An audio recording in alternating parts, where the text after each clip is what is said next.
नमस्कार भक्तों। आज शुरू हो रहा है फाल्गुन मास। आज है 2 फरवरी। आप सभी भक्तों को फाल्गुन मास की हार्दिक शुभकामनाएं। भक्तों, आज हम फाल्गुन मास के महात्म के बारे में जानेंगे। ओम नमो भगवते वासुदेवाय। ओम नमः शिवाय। जय श्री कृष्णा। हे सर्वशक्तिमान प्रभु, हे करुणा सागर नारायण, हे कैलाशपति महादेव, आज हम आपके उस पावन मास का स्मरण कर रहे हैं जिसे फाल्गुन मास कहा जाता है। यह अध्याय न केवल कथा है बल्कि मनुष्य के जीवन को दिशा देने वाला प्रकाश है। भक्तों, जो इस महात्म को श्रद्धा से सुनता है उसके जीवन में भक्ति, वैराग्य और विवेक तीनों का उदय होता है। हिंदू पंचांग के अनुसार फाल्गुन मास वर्ष का अंतिम मास होता है। यह वह समय है जब एक ओर वर्ष समाप्ति की ओर बढ़ता है और दूसरी ओर मनुष्य को अपने पूरे वर्ष के कर्मों का लेखा जोखा करना होता है। शास्त्रों में कहा जाता है, फाल्गुन मास में किया गया छोटा सा पुण्य भी अंततः फल देता है। यह मास श्री कृष्ण, श्री हरि, विष्णु और भगवान शिव तीनों को अत्यधिक प्रिय होता है। जब फाल्गुन आता है तो प्रकृति अपने आप को नए रूप में सजाने लगती है। सूखे वृक्षों पर कोमल पत्ते आते हैं, फूलों में सुगंध बढ़ जाती है, हवा में मधुरता घुल जाती है। पर भक्तों, यह केवल बाहरी परिवर्तन नहीं है, यह संकेत है कि मनुष्य के भीतर भी परिवर्तन का समय आ गया है।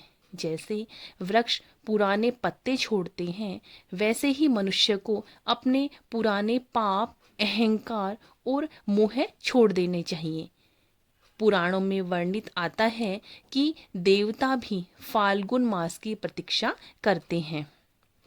पद्म पुराण में कहा गया है कि जो व्यक्ति फाल्गुन मास में प्रातः स्नान कर भगवान का स्मरण करता है उनके जन्म जन्मांतर के पाप नष्ट हो जाते हैं।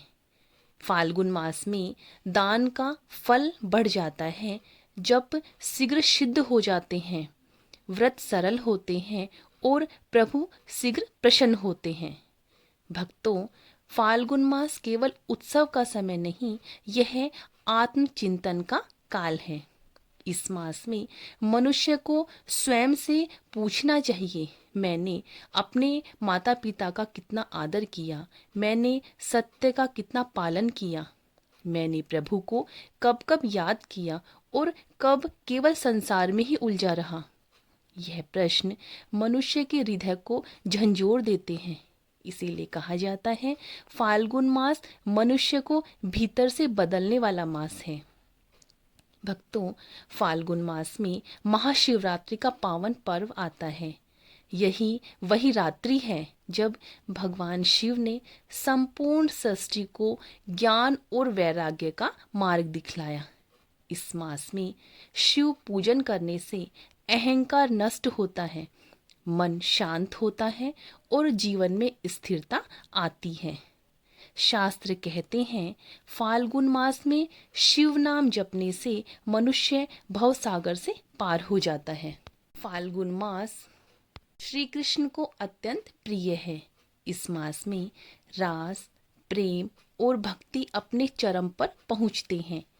होली केवल रंगों का पर्व नहीं, यह भक्त प्रहलाद की अड़िंग भक्ति और सत्य पर सत्य की विजय का प्रतीक है। भक्त प्रहलाद ने यह सिद्ध कर दिया कि किस प्रकार सत्य ने असत्य को पराजित कर दिया। श्री कृष्ण कहते हैं, जो फाल्गुन में प्रेम और क्षमा को अपनाता है वह मुझे प्रिय होता है। फाल्गुन पूर्णिमा दान पुण्य के लिए अत्यंत श्रेष्ठ मानी जाती है। इस दिन अन्नदान, वस्त्रदान, जलदान और ज्ञान का दान अवश्य करना चाहिए। ऐसा करने से अक्षय पुण्य की प्राप्ति होती है।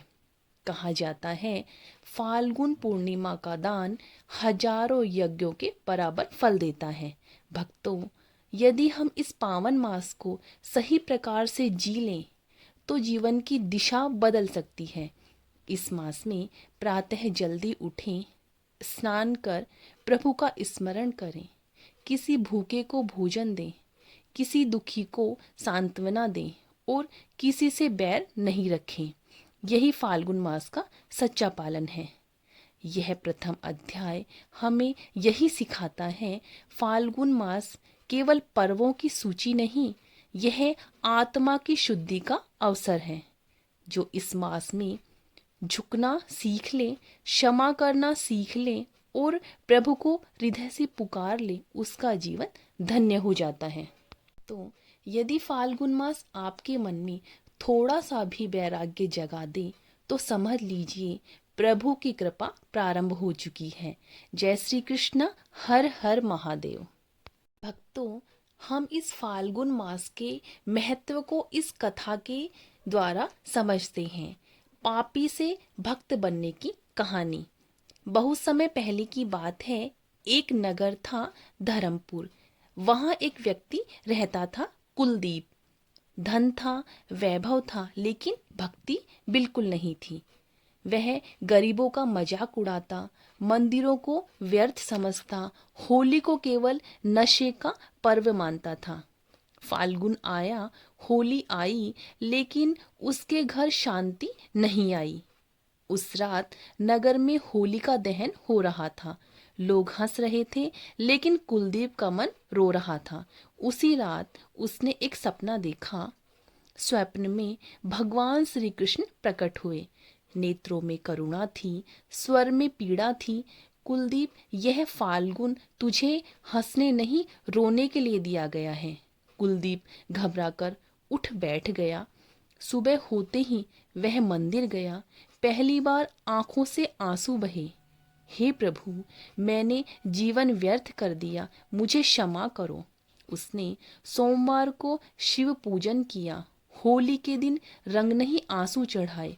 पूर्णिमा को दान किया। धीरे धीरे उसका जीवन बदलने लगा। 1 वर्ष बाद कुलदीप वही था, लेकिन उसका मन बदल चुका था। अहंकार समाप्त हो चुका था। करुणा उसके अंदर जागृत हो चुकी थी। उसकी भक्ति जीवित हो चुकी थी। भक्तों, फाल्गुन मास सिखाता है, हंसने से पहले रोना जरूरी है। रंग खेलने से पहले मन शुद्ध करना जरूरी है। प्रभु पाने के लिए टूटना जरूरी है। प्रभु के सामने अपने आप स्वीकार करें। दिखावे की होली नहीं, भक्ति की होली खेलें। किसी दुखी को भोजन कराएं, माता पिता के चरण छुएं। यदि फाल्गुन मास ने आपके मन को भी रुला दिया हो तो समझिए प्रभु की कृपा शुरू हो गई है। जय श्री कृष्ण, हर हर महादेव।